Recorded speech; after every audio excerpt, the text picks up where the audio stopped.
What is going on, Swoopers? Welcome back to another episode of Swoop Week. We're through to a grand final. Let's get into it. I can't believe it. I absolutely can't believe it. We're through to a grand final a year after we lost to Sydney by a point in the prelim. We come out and beat another Sydney side by a point in a prelim. And God, it was that one of those games where it literally was just teetering, like on edge. Like it could have gone absolutely any way. We started off really strong. Only putting 2 goals in that first quarter. We should have been about 4 or 5 goals up. We just missed a bunch of chances, kept GWS scoreless, or goalless. Second quarter, they keep us goalless and put four goals on the board. And then we go into halftime, only 10 points down, and I'm thinking, seeing a lot of tweets on socials and stuff like that, and I'm like, okay, we look okay. It's just that we're not executing when we go into the forward line. And I thought 10 points, we should be able to sort of come back from a 10-point margin. And then we put on an absolutely amazing third quarter, and we know what happens in the fourth quarter. But when did GWS kick that goal? There might have been 6 minutes left or something like that. Those last 6 minutes was just nerve-wracking. It was just Pies trying to make a contest, trying to get the ball up forward, trying to stop GWS's run. And there was little things all throughout that quarter that when you go and watch it, I just rewatched it just then, you start noticing, and I'll rewatch this quarter another million times. Nathan Murphy's spoil, I think it was against Lachlan Keefe, he sort of just punched it through. Steele Sidebottom's goalkeeping on the line from a Toby Green shutout goal that probably would have been a goal if Steele hadn't been there, or it would have been sort of punched through and would have tied up the game sort of thing. So it's those little things. Markov in the third quarter where, he leaves his man running at the ball, puts a stop on the ball, gets it and goes. And it's these little things that, they probably don't get statted as much. Like that Markov one definitely won't get statted. Dan McStay putting a block on one of the GWS players as Bo took a shot at goal in the third quarter. It's those little things that, make us gel, and that's why we are in the position that we are in. And this is McRae ball, this is fly ball, and we're through to a grand final. We're through to a freaking grand final. There was a lot of individual performances that deserve sort of big shout outs. Like, Dan McStay, up until he got injured, and we'll talk a little bit about that later, kicked 2 goals 1 or something. But he was just very dominant in the forward line. That's why we recruited him. That's why I love him so much. He's my boy, Dan McSlay. Myjek did what he could do, was getting held at every sort of contest. Nick and Josh Dacos. Nick came back, looked like he hadn't missed a step. There was a bit of times where they were probably holding him back a little bit, but then he goes into the middle and he's going to be very good for that sort of run. Pendlebury did what he, like, the one guy that I really do want to shout out though, obviously, is Jordan De Goey. This dude is built for finals. He is built for finals. 35 plus disposals, 17 contested possessions, 13 clearances, 2 tackles, nearly 500 meters gained, 1,000 broken tackles that game. Craig McRae came out at the end of the game and said, we're seeing, Geordie grow up before our eyes. This time last year he committed to the Pies again. That was probably, I know he's kicked 3 goals in a grand final, 4 goals in a prelim. I think that was Geordie's best game of football for us. Well, obviously for us because he's only played for us.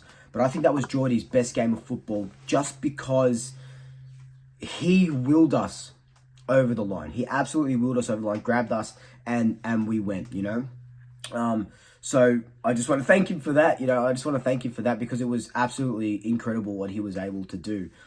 But the game as a whole and the feeling and the elation and all the messages I was getting and seeing your stories and stuff like that and talking to you guys after the game, I'm still in disbelief. Like, I know we're through to a grand final, but it doesn't feel real. I've watched the the game again, and the win just doesn't feel real. Like, after everything we sort of been through this year, you know, being the best team, minor premiers, top of the ladder sort of thing, beating, you know, Melbourne, and now coming up against GWS, and you know, I guess before I go any sort of further, the Giants, like, they'll win a premiership within the next 2-3 years. They are so bloody good. They're the informed side, or they were the informed side going into this final, and everything about them is just so, like, besides they're like the you know, not being a super big club or anything like that, but everything about them is so likable.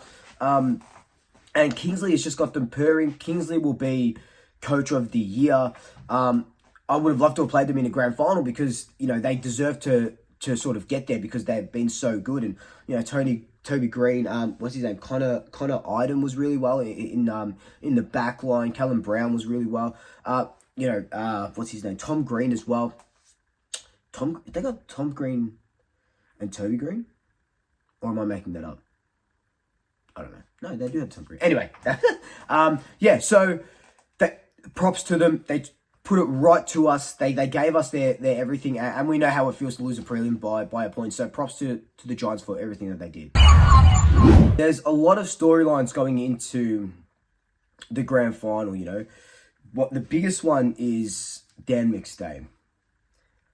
McStay has just been riddled with injuries that weren't his fault. Like, it's not an ACL, or it's not like a broken thing or this and that. The first injury that he gets is a jarred finger that gets infected. Like, he misses like 11 games or something. This injury, his leg or knee just gets caught under, I think it's Buckley for the Giants. And now he's sent through for scans. And he's probably going to miss out on playing in a grand final and winning a premiership if we do win it, you know. It's sad. Like, last week we had Taylor Adams. This week it's Dan McStay. It is heartbreaking. Absolutely heartbreaking. I hope he gets up. I really, really do hope he gets up. I can't even think about who we're bringing in or anything like that. But for Dan McStay, it is heartbreaking. Everything that he's done, everything that he's put on the line, you know, 2 goals this week. He got us the win against Melbourne pretty much last week, 2 weeks ago, for his efforts that, you know, what he was able to do. And my heart just absolutely breaks for him. We haven't been in a grand final since 2018, which was what, 1921 to 5 years ago. And we're through to one now. One regret that I have, look, I don't really regret things. I like to think that, you know, they're not regrets, they're more lessons, you know. But one regret that I sort of do have is that in 2018, I didn't really soak it in as much as I should have. I didn't go to the grand final parades and anything, you know, like that, or, you know, took days off for the, you know, whatever it was, and training and stuff like that. 2010, 2011, I didn't do that at all. So if you're, you know, the older sort of people watching this, you know, you know what's going on. But if you're young and stuff, grand finals don't come around often. They're hard to get to, as we witnessed. So soak it in. Don't do what I did. Go to every single training that you can get to. Get to the grand final day parade. Wear black and white throughout the week. You know, celebrate hard, celebrate loud, and celebrate proud. Because we're through to a grand final, and I want you guys to soak in every single minute of it. I am so proud.